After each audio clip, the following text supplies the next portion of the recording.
ഓരോ യാത്രകളും ഓരോ അനുഭവങ്ങളാണ്. അങ്ങനെ വെളുപ്പിനെ 6:30 ഞങ്ങൾ ഞങ്ങളുടെ യാത്ര തുടർന്നു. യാത്ര കളറാക്കാൻ വ്യത്യസ്ത തരം ഗെയിമുകളും ഡാൻസും പാട്ടും അഭിനയവും ഉണ്ടായിരുന്നു. പലതരം ഫുഡ് ഐറ്റംസും കൂടി ആയപ്പോൾ 2.5 മണിക്കൂർ കഴിഞ്ഞത് ഞങ്ങൾ അറിഞ്ഞതേയില്ല. ഏകദേശം കോട്ടൂരിൽ നിന്നും 2.5 മണിക്കൂർ ദൂരമുണ്ട് നമ്മുടെ ഡെസ്റ്റിനേഷനിലെത്താൻ. ഇതിനിടയിൽ രാവിലത്തെ ഭക്ഷണം കഴിക്കാനും ഒന്നിറങ്ങി. പൊറോട്ടയും ചപ്പാത്തിയും പിന്നെ ചിക്കൻ കറിയും. ഭക്ഷണം കഴിച്ചിട്ട് യാത്ര തുടർന്നു. പോകുന്ന വഴികളിൽ അതിമനോഹരമായ കാഴ്ചകളാണ് ഞങ്ങൾ കണ്ടത്. പ്രകൃതിയെ സ്നേഹിക്കുന്നവർക്ക് എന്തായാലും ഈ യാത്ര ഇഷ്ടമാകും. മലകളും കോടമഞ്ഞും വെള്ളച്ചാട്ടവും ഒക്കെയായി നല്ല കുറേ കാഴ്ചകൾ. അങ്ങനെ ഞങ്ങൾ കക്കയത്തെത്തി. 10:30 ഞങ്ങൾ കക്കയത്തെത്തിയത്. ടിക്കറ്റ് എടുത്ത് വീണ്ടും കുറച്ചുകൂടെ മുന്നോട്ട് പോയിട്ടാണ് പാർക്കിംഗ്. ഇറങ്ങിയ ഉടനെ കക്കയം ഡാം കാണാം. അതിമനോഹരമായ കാഴ്ച. അതിൽ ബോട്ട് സർവീസുമുണ്ട്. പക്ഷെ ഞങ്ങൾ അത് എടുത്തിട്ടില്ലായിരുന്നു. ഡാമിലെ കാഴ്ചകൾ കണ്ട് ഏകദേശം ഒരു 15 മിനിറ്റോളം നടന്നിട്ട് വേണം ഉരക്കുഴി വെള്ളച്ചാട്ടത്തിലെത്താൻ.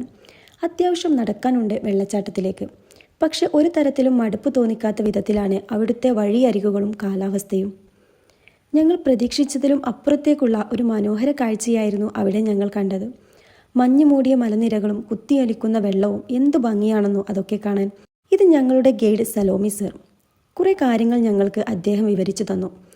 തിരച്ചിലില്ലാത്ത ഈ വെള്ളച്ചാട്ടത്തെക്കുറിച്ചും പ്രളയത്തിൽ തകർന്നു പോയ പാലത്തെക്കുറിച്ചും കുറേ നേരം അദ്ദേഹം സംസാരിച്ചു.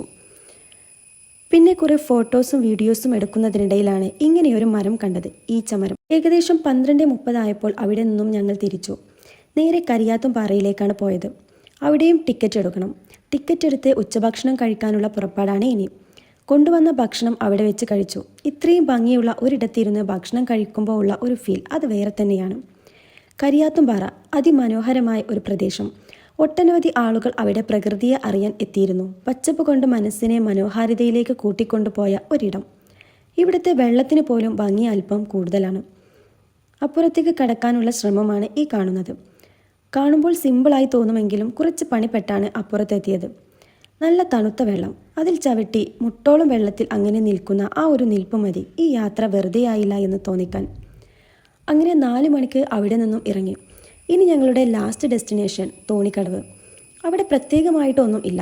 ഒരു ടവർ, അത്രമാത്രം. പിന്നെ ഷൂട്ടിങ്ങിന് പറ്റിയ കുറേ സ്ഥലങ്ങളുമുണ്ട്. ടവറിൻ്റെ മുകളിൽ എത്തിയപ്പോഴുള്ള കാഴ്ചയാണ് ഈ കാണുന്നത്. അങ്ങനെ കുറച്ചധികം ഫോട്ടോസും റീൽസും ഒക്കെ എടുത്ത് രാത്രിയിലെ ഒരു കിടിലൻ വൈബും ആസ്വദിച്ച് ഇനി നേരെ വീട്ടിലേക്ക്.